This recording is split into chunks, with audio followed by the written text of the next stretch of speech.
in a rendering that looked more like a map of the London Underground than a functioning organization. It was almost certainly the first time that anyone at the VA had captured an overview of its size and sprawl.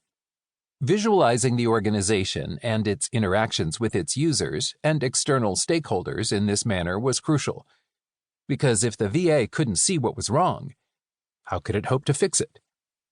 More extraordinarily still, the team discovered that veterans had to navigate more than 450 websites to connect to VA services.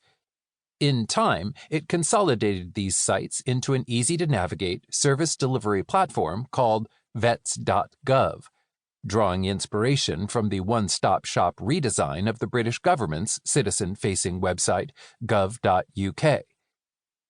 The notion of citizens as customer rather than cog drives these projects, explained Arieff in the New York Times. A visitor to a governmental website should be treated like a customer to Amazon.com.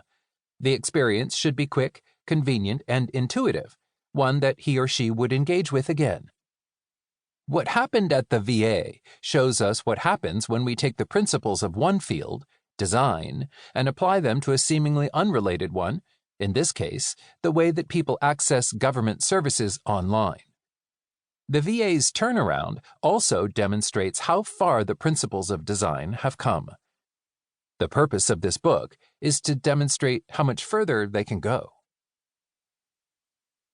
Bringing design up to speed.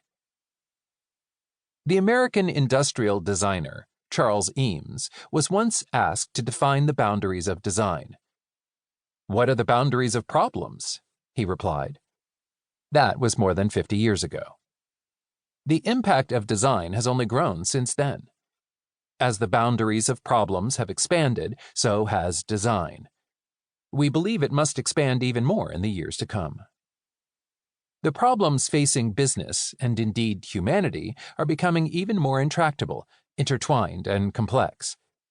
The global population is exploding to near 10 billion by mid-century.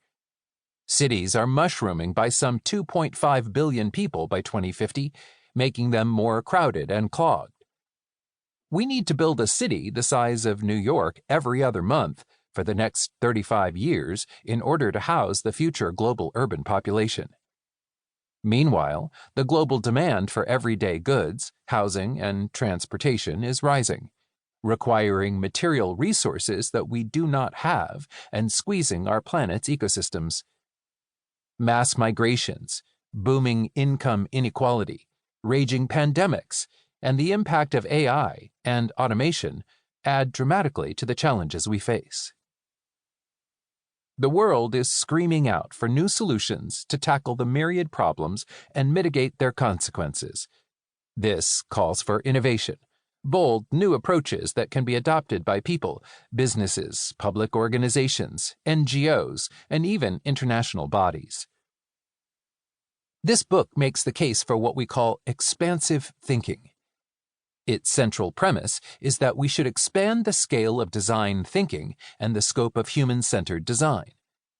Make no mistake, if we want to create a better, more prosperous, and more sustainable world, we still need to design new products and services. But if we're serious about tackling the world's thorniest problems, from climate change and resource scarcity to income inequality and the impact of AI, we won't just need good design.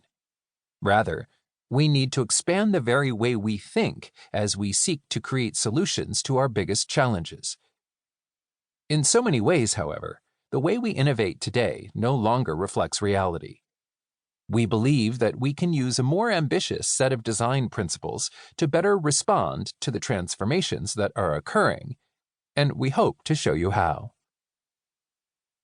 Now, while many listeners may recognize what happened as the VA as an example of human-centered design, or the broader management-oriented field of design thinking, which is to say, the application of design principles such as prototyping and empathizing with the people being designed for, rest assured, this isn't another book about those fields.